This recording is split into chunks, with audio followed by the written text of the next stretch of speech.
Assalamualaikum warahmatullahi wabarakatuh. Selamat pagi anak-anak, kembali lagi dengan Ustazah Ani. Hari ini Ustazah akan menjelaskan bahasa Indonesia tentang metamorfosis tidak sempurna dan metamorfosis sempurna serta pertumbuhan pada tumbuhan. Materinya IPA, tapi kita akan mengetahui makna kata yang ada dalam bacaan tersebut. Nah, sebelum kita melaksanakan pembelajaran, siapkan dulu modul dan alat tulisnya. Kemudian kita baca bismillah yuk. Bismillahirrahmanirrahim. Baik, tujuan pembelajaran hari ini adalah memahami dan mendeskripsikan makna kata dalam macam-macam metamorfosis dan pertumbuhan pada tumbuhan. Di sini yang akan kita bahas yang pertama yaitu macam-macam metamorfosis. Metamorfosis itu ada dua. Yang pertama yaitu metamorfosis tidak sempurna. Artinya, proses perubahan bentuk hewan yang saat lahir tidak berbeda bentuknya dengan saat hewan tersebut dewasa. Jadi masih sama dengan hewan dewasa. Dari lahir sampai dewasa tidak ada perubahannya. Hewan metamorfosis tidak sempurna tidak mengalami tahap larva atau pupa atau yang disebut yaitu kepompong. Pada tahap metamorfosis tidak sempurna itu terjadi dari telur, nimfa, kemudian hewan dewasa. Contohnya yaitu kecoa, kutu daun, jangkrik, belalang, rayap, capung, dan kutu rambut. Di sini ada gambar metamorfosis tidak sempurna, contohnya kecoa, dan metamorfosis tidak sempurna yaitu kupu-kupu. Yang kedua yang akan kita bahas yaitu metamorfosis sempurna. Tadi ada dua metamorfosis, tidak sempurna dan sempurna. Yang sempurna artinya proses perubahan bentuk tubuh hewan dari kecil hingga dewasa mengalami 4 siklus hidup. Di antaranya dari telur ke larva, ke pupa atau kepompong hingga ke hewan dewasa atau yang disebut imago. Jadi, perubahan metamorfosis sempurna itu ada perubahan bentuk dari tubuh hewan kecil hingga hewan dewasa. Selanjutnya, contohnya, hewan metamorfosis sempurna adalah kupu-kupu, kumbang, lalat, semut, dan lebah. Yang ketiga ada pertumbuhan pada tumbuhan. Perkembangbiakan tanaman adalah suatu proses yang bertujuan untuk memperbanyak jumlah tanaman jenisnya. Tanaman berkembang biak dengan cara alami dan buatan. Perkembangbiakan alami adalah perkembangbiakan tumbuhan itu sendiri. Contohnya biji. Contoh tanamannya yaitu padi, jagung, mangga, semangka, durian, dan lain sebagainya.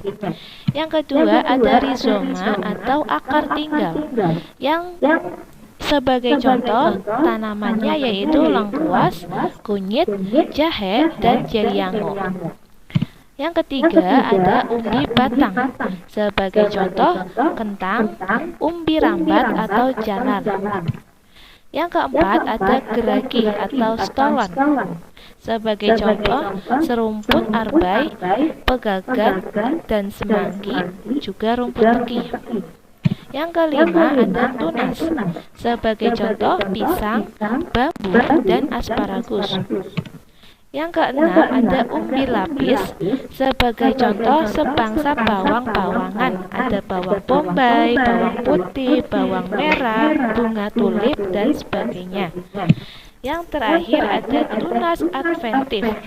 Sebagai contoh cocor bebek, cemara, dan sukun.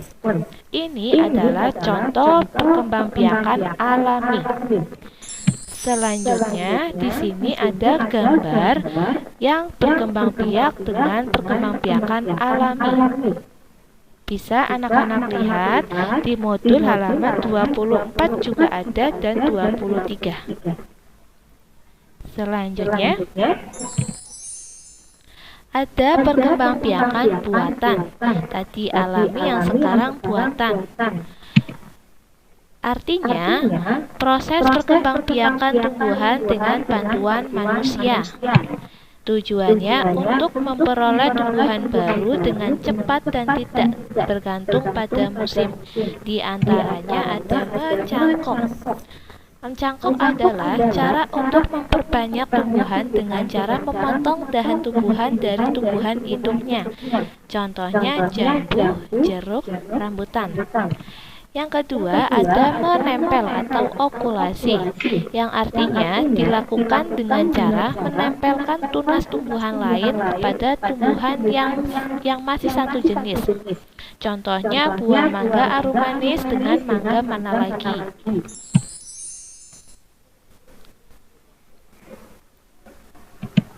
Di sini ada gambar perkembangbiakan buatan, ada mencangkok, okulasi, stek, dan merunduk. Yang ketiga, perkembangbiakan buatan yang ketiga yaitu stek. Dilakukan dengan cara memotong batang tumbuhan dan kemudian menanamnya di tanah. Contohnya ada pohon tebu, singkong, mawar, dan melati. Dan yang keempat adalah merunduk. Merunduk cara perkembangbiakan tumbuhan dengan menanam tumbuhan yang merunduk dan kemudian tumbuhan tersebut menjadi akar. Bisa dilihat di gambar, ada di halaman 23. Selanjutnya ada tugas kerjakan soal di modul Ayo Berlatih halaman 25, 1-5 saja. Jawaban ditulis di modul, hasil difoto kemudian kirim ke Ustazah Ani via WA. Untuk itu, mohon maaf apabila ada kata-kata yang salah dan ada yang kurang paham, bisa hubungi Ustazah Ani via WA. Dan Ustazah cukupkan, Ustazah akhiri. Terima kasih. Wassalamualaikum warahmatullahi wabarakatuh.